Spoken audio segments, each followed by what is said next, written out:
Goldman Sachs CEO David Solomon addressing concerns over his junior employees' workload after results from an internal survey went viral. One employee called conditions inhumane. I know where you stand on this, Jim, but what's interesting about the story is it does put in perspective the fine line some leaders of these organizations have to walk, because the world is not the one that you grew up in, or frankly, even that I grew up in. It's different now. And so Mr. Solomon is sort of taking pains, at least, to sort of address some of their complaints over heightened workloads and things of that nature. He did have a message to employees after the results of that internal survey came out. And these are somewhat unusual working conditions right now. There is, even when you're working crazy hours in an office, at least there's camaraderie, you know, instead of sitting at home alone, zooming in all the time. That's good. But you know what, David, you said that things have changed from your time and my time. But let me ask you something.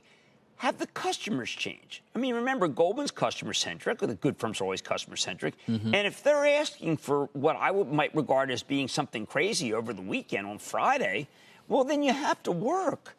It's the customer that drives a lot of this. Right, and it's not as though these younger people are not working. Many of them are working, as they said, 100 hours a week. I know someone who is number. One of the customers, one a very successful customer, won in something Sunday. Right. Sunday evening. Right. And so someone who is working on that deal doesn't have a young person doesn't have the ability to say, you know what, I'm not working because that customer is wrong.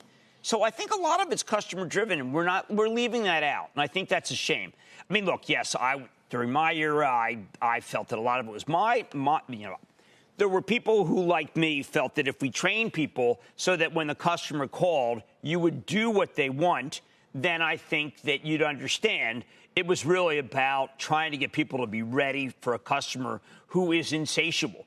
But, David, the customers haven't changed that much. And if they want business done over the weekend, then it gets done. Right, and it does. And many of these younger people, listen, that is part of the job. When you're an associate at one of these places, you typically should be expect that your workload is going to be enormous. And you're probably only going to get 4 hours, 5 hours of sleep a night most nights. And some nights you may even have to work an all-nighter. It's funny because my cohort of friends, now many of their kids are in these kinds of jobs. And so I do hear about it. Not just at Goldman, but, at any number of these. And they're all working really hard. Yes. All of them are. There's a lot of business. Not in the office, which, again, is part of the problem here. And it's you see what Solomon had to say in terms of remote work and providing support and saying it's not easy. Now, Shepard Smith here. Thanks for watching CNBC on YouTube.